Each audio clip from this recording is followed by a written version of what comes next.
only to law enforcement and certain other specifically delineated government agencies. In fact, it is a crime, misdemeanor, for a mandatory reporter to report to someone other than law enforcement or the statutory delineated agency. The reports are to be kept absolutely confidential, except for law enforcement, for good reason, because these reports will inevitably be made against the innocent on occasion. Okay, and we discussed this again in a case, discussed at length in our briefs, Huff versus Grossmont Union High School, 221 Cal App 4, 582, that is not discussed in the tentative. And this tentative has none of the nuance and none of those protections. It will require low-level employees to confront their supervisors and accuse them of being pedophile, not just report to police. And even if you limited the reporting obligation only to law enforcement, that would be a clear arrogation of the legislative role. The legislature, for better or worse, has created a scheme whereby only certain types of workers are mandatory reporters. It's very specifically spelled out in Penal Code Section 11165.7. Perhaps the legislature should revise that and say that anyone who has reason to suspect abuse should be mandated to report. And I think some state legislatures and other jurisdictions have basically said that. But our legislature hasn't. And it has not ignored this statute. It's revisited the statute almost every year, expanding it again, I believe, in the last legislative session. The bottom line is creating these kinds of duties is clearly a legislative role, not a judicial one. And just one final thing on these proffered duties. We talked there's three, but the third one, I think, is frankly stunning. You are saying that as a matter of law, low-level employees need to confront their supervisors if they suspect he's a pedophile and accuse him or her of being a pedophile. Okay, the tentative at page 25 admits that would likely end the person's employment.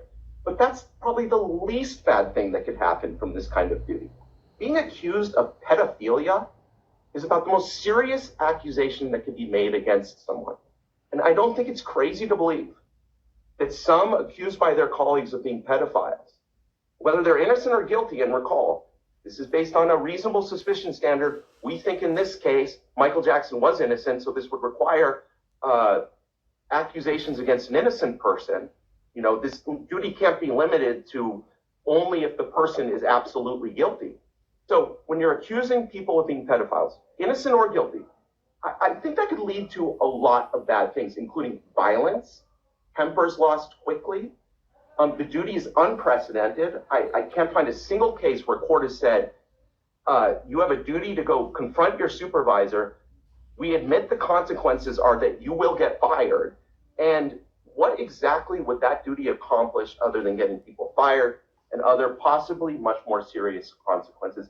I really urge the court to rethink that.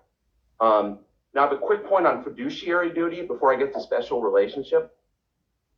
The sum total of the tentative's half-page analysis of fiduciary duty at page 29. Again, something both Judge Beckloff, Ondemer, and Judge Young, Ondemer again, and on summary judgment, analyzed in depth. The sum total here is a half a page.